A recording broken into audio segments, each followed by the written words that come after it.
Ignition sequence starts. 6, 5, 4, 3, 2, 1, 0. Liftoff. We have a liftoff.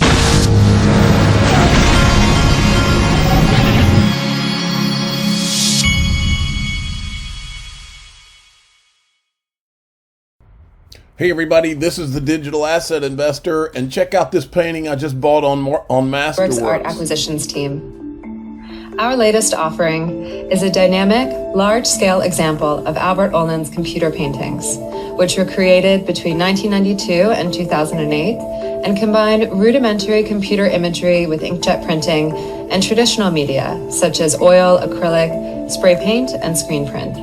I think it's so cool they've got these little videos. So before I invest in a piece of art, which is one of my inflation hedges that I'm doing, I invest like $500 at a time in these. So anyway, I just wanted to show you that. That's my latest art purchase. Masterworks has created this awesome platform where they've not tokenized, but they've turned. They buy these paintings and then they turn them into $20 shares, and the minimum investment's $500. So it's given me a way to invest in art that I've never had before, and I think that is really cool. Anyway, that'll be a link to that. It'll be in the top of the description of this video because they are one of my sponsors. Stuart Alderoty, SEC in-house trials declared unconstitutional. Get this, the SEC argued that jury trials are too slow, but then turned around and put the defendant through their private gristmill for 7 years. The hypocrisy is staggering. So Stuart Alderoty is not too happy with the SEC. By the way, for those that don't know, that Stuart Alderoty is Ripple's general counsel. Okay, now check this out. I happened upon, this is the Security Token Summit. And there are some awesome clips in here. In fact, I might have to break this video up into 2 videos because I found so many great clips. This is Tim Draper, and she's asking him what he thinks about Gary Gensler, and it turns into basically a lesson in capitalism. The United States does not have capitalism anymore, folks. It has what J.P. Morgan capitalism, where all these guys get together and they fix these markets in their own favor, and you and I are left out in the cold. That is what Gary Gensler is up to. Watch this.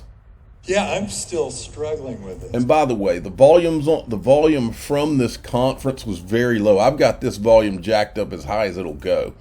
Yeah, I'm still struggling with this because I got to know him. We were on a panel together, and we were actually in front of a bunch of people from the Fed, and we were on a panel together before he got the job. And he was delightful and had a great sense, and he taught cryptocurrency at MIT. And I thought, hey, perfect choice. Sure.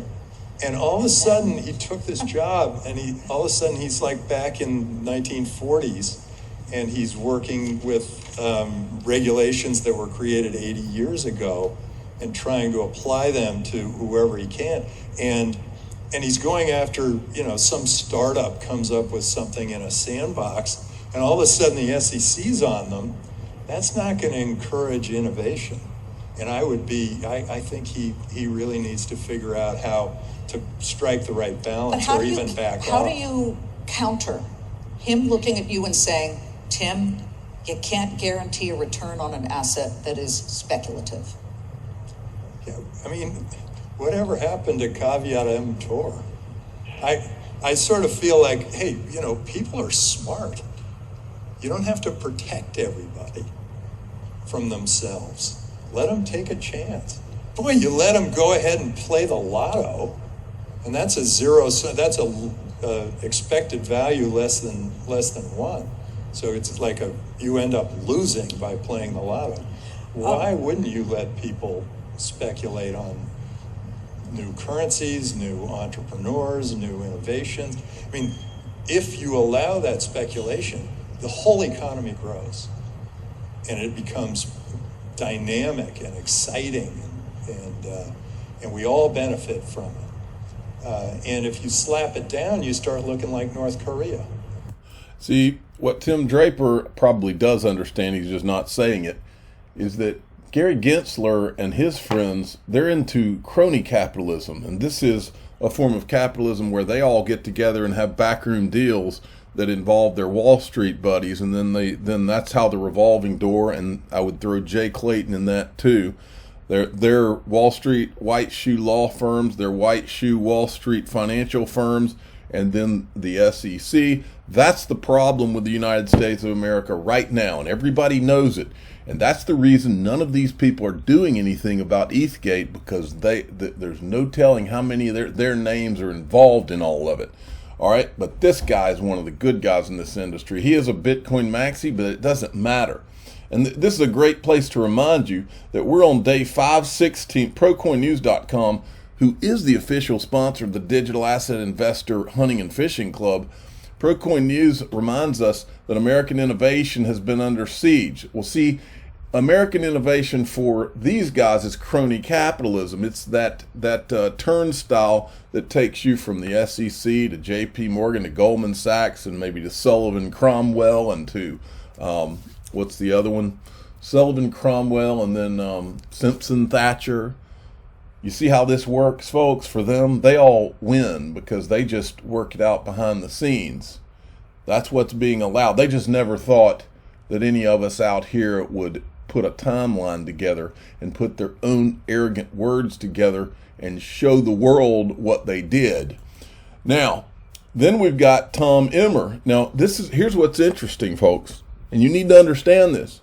What Gary Gensler is doing is not about party. It's not a Democrat or a Republican thing.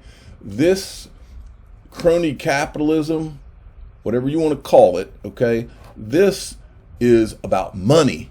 The people that have sent Gary Gensler to be the commissioner where he ignores both sides of the aisle, this is about money. And Gary Gensler has been sent on a mission, and I believe that he's going to carry that mission on. He knows now that the second that this Congress is switches over, he's going to be on the hot seat, and they're going to have his little butt in front of Congress, and he's too much of a coward to do that. So what he's going to do, and what his mission is, by whoever's paid him to go there and do it, his mission is to do as much damage to crypto as he can while he's there, and that includes the lawsuit against Ripple, and to string that along.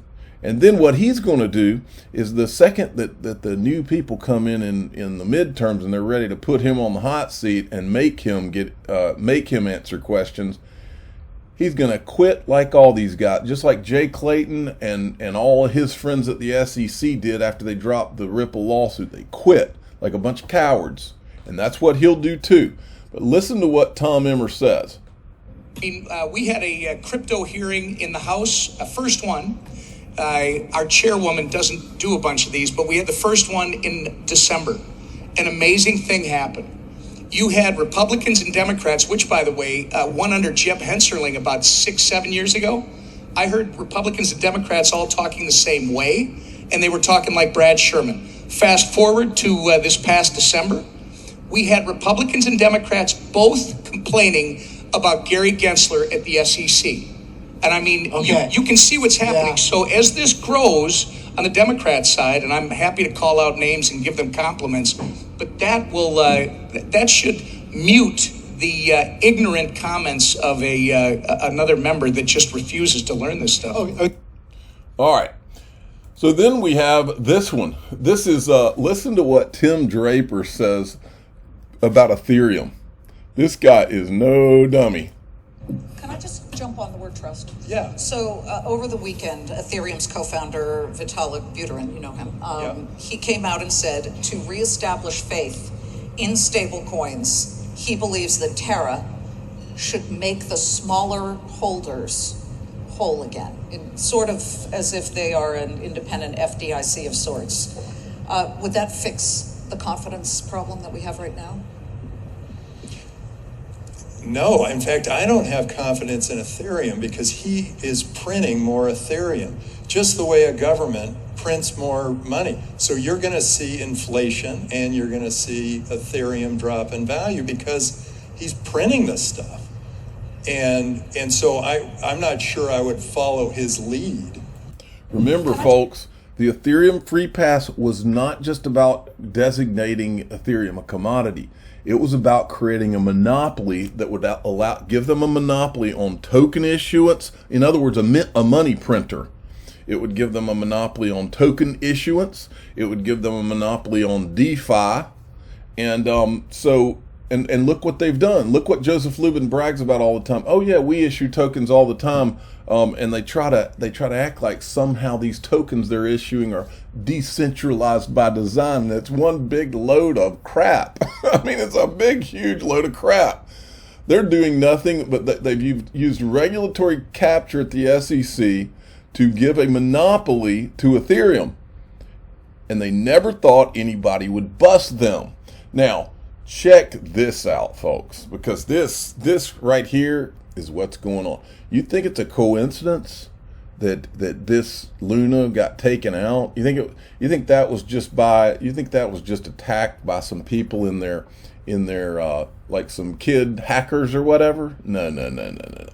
I'm betting dimes to donuts that the same government that is now using that as a political weapon. Remember, never let a crisis go to waste. That's what Rahm Emanuel, who I think was one of Gary Gensler's buddies, said. Listen to what he says here, and he catches himself. Watch. Those stablecoins got seriously attacked by very clever, manipulative financial people. And wait a minute, you can't just throw that out. I don't know. I haven't done enough research, but they went after him. You know, okay, let's see what we can do. Let's see if we can break this.